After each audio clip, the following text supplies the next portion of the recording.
So next up we have Dr. Pedro Noguera. Dr. Noguera is a distinguished professor of education at the Graduate School of Education and Information Sciences at UCLA. Dr. Noguera, I was waiting for that. Dr. Noguera will speak to the importance of work-based learning opportunities for low-income youth of color.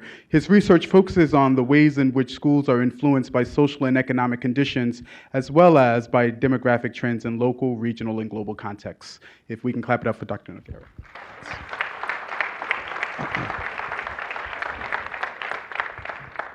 Good morning. Good morning. It's great to be here at the California Endowment with you and back at this conference, How Kids Learn. An important question, and asking important questions has been central to my work for a long time, because I think in education we often ask the wrong questions. And because we ask the wrong questions, we always end up with the wrong answers. Just to give you a few examples, right now in Los Angeles we're going to be debating charter schools. The question is, should we expand charter schools? Are charter schools better than public schools? I say those are the wrong questions. The right question to me is, how do we create schools that serve all children well, and how should they be organized to meet their needs? We've been asking the question for a number of years now, how to raise student achievement, which results in schools receiving lots of pressure to raise test scores, pressure that in some cases results in cheating that we've seen across the country, pressure that results in schools being closed, as we've also seen in many cities across the country, pressure that results in good people, good educators leaving the profession because it takes more than pressure for schools to improve. I would say that instead of asking how to raise student achievement, what we should be asking is, how do we get kids excited about learning? Think about the difference in the question. Kids are excited about learning. They're motivated, they're invested, it's a whole lot easier. If kids and teachers are encouraged to get kids excited about learning, it reminds them that their role as a teacher is to be creative and to motivate their kids to want to learn rather than force feeding them. The other big question we've been asking is, how do we close the achievement gap? I think it's the wrong question, because the gap itself is not about achievement. It's about inequality. That doesn't only exist in school, it exists throughout our society. And not surprisingly, the kids who have the least, who come from the families that have the most hardships, and also attend the schools that we spend the least money on, are always the kids who are furthest behind. And by now it's clear it takes more than a slogan, like "No Child Left Behind," or "Every Child Succeeds," to change those outcomes. The question we should be asking, and I would say particularly in this sector, those of us who are working in after school, is how do we use education to break the cycle of poverty? I want you to think about that question for a moment. We have examples of individuals who've used education to break the cycle of poverty, probably some in this room, including me. I come from Brownsville, Brooklyn, Tilden Houses, better known for producing boxers like Mike Tyson and rappers like Biggie Small, also produced a distinguished professor at UCLA. Neither of my parents graduated from high school. They sent all 6 of us to college, some of the best colleges in the country. All of us living proof that your background does not have to determine what you can accomplish in education. The question is, what kind of education? I would argue it's not the kind that we typically offer in our schools today. The education we offer our schools today elicits passive learning, boredom, and alienation. It actually makes kids dumb. It makes them hate learning.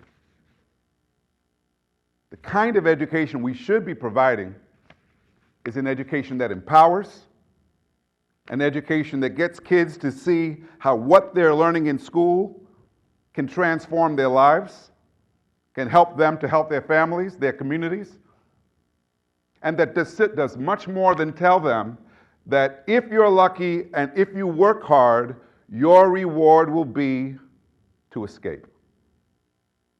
Because that's the message we send to poor kids, isn't it? You got to escape your community, escape your families, as if that's all they would want to do is escape. We don't ask that of middle-class kids. Choose between your individual success and your tie to your family and community. They get to have both. We only expect it of poor kids because we don't have a vision for how to use education to stabilize communities, to empower the people who live there, and to transform the social reality that is increasingly dismal in this country, and a reality where more and more people are completely left out of the vast wealth in this country. If we ask that question, how do we use education to break the cycle of poverty, it forces us to recognize that poverty is not simply an economic condition. It's also a social condition, perpetuated by social isolation because poor people tend to be segregated and isolated from others, which means they don't have access to the networks that allow them to break the cycle. It's also a psychological condition. Because when you're trapped in poverty and desperately trying to make ends meet, it's hard to imagine a different possibility, a different reality. And so an education that breaks the cycle of poverty has to be an education that empowers, has to be an education that expands horizons, has to be an education that breaks and explodes stereotypes, because the stereotypes would otherwise limit and confine the child. Now, the good news is that kind of education is indeed available in small number of places. And one of the things we don't do nearly enough in education is look at the places that seem to be doing the things that we'd want to do more of and learn from them. Because we educate in a vacuum, we educate in isolation. Can't tell you if I go to a school, even a totally dysfunctional school, and I will still find one teacher who's figured out how to reach kids, get them motivated, get them excited, and she's in there working her butt off. Right next door, it's not happening. And there's no sharing or learning. And that's true amongst schools as well. So let me describe 3 schools where it's happening. PS 188, Lower East Side, New York City. We have very fancy names for our schools. Located right in the housing projects on Houston Street. It's a school that all the kids are poor from families below the poverty level, but it's a high-performing school.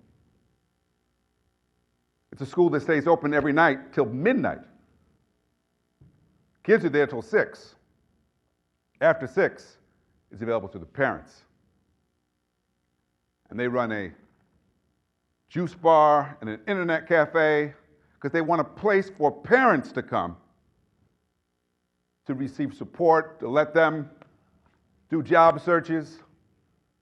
The school sees itself as a community center. And its after-school program is not a remedial program. It's designed to enhance learning for kids. So I sit in on a writing workshop run by a novelist. A novelist. Now, we can do that in New York because we have unemployed novelists. But the strategy behind it is not simply to improve writing. The strategy behind it is to get someone who has a passion for writing to impart that passion in the children. So that not only does their writing improve, but some of them may actually want to become writers. I could take you to see PS 28, not far from where I grew up, in Brownsville. School where 30% of the kids are homeless. Over 25% of the kids with IEPs, special ed students. Still a high-performing school. Had the highest gains in math and literacy in all of Brooklyn in 2011. What's their strategy? Partnerships. They have a second shift run by the YMCA so that school is open every night till 6 because the principal doesn't want the kids, many of whom are homeless, on the streets in the cold at night. Every classroom has 4 and 5 adults in it. I asked, where do you get all these teachers? They said, they're not all teachers. They're parents we've trained to work with teachers, to assist teachers. I said, you pay them? She said, no, we have no money to pay them. They volunteer. And I asked one of the parents, why do you volunteer? She said, because my kids are here. And I wasn't doing anything anyway. It's a school that works because it provides stability in a community that has very little. And then there's Eagle Academy, school for young men in the South Bronx, located right across the street from the jail. So every day, those young men can see the bus carrying a whole nother group of young men who are on a very different trajectory. That school was started by David Banks with the explicit mission. He said, I want to create a school where the culture of the school is more powerful than the culture of the streets. That we're losing too many young men to violence, to prison, to early deaths. We want a school that can counter that. First time I encountered the young men from Eagle Academy was on the train, subway, heading uptown. Anybody who takes a train in New York knows the worst time to take the train is at 3:30. That's when school lets out. And the train is usually loud and full of a lot of kids. If you can avoid it, I'd suggest you do. But there I was, headed uptown. I see 3 young men in ties, and one of them offers his seat to a pregnant woman. I thought they were Mormons at first, because we often have Mormons in the area. Explained, we're not Mormons, we're from Eagle. I said, where are you guys coming from? They said, we're coming from the Museum of Natural History. I said, where's your teacher? I said, we know how to get to the Bronx ourselves. We do it every day. I said, who taught you to offer your seat like that? They said, that's the Eagle way. That's the Eagle way. Lawrence Kohlberg, a psychologist writing about discipline in the 1970s, said the goal of discipline is not to teach kids to avoid punishment. It's to teach kids to do what's right even when we're not looking. That's what they do at Eagle. So I go to Eagle to understand how do they create a culture that counters the pull of the streets, and I learned that right across from the jail, they've designed a prep school, a public school that's like a prep school.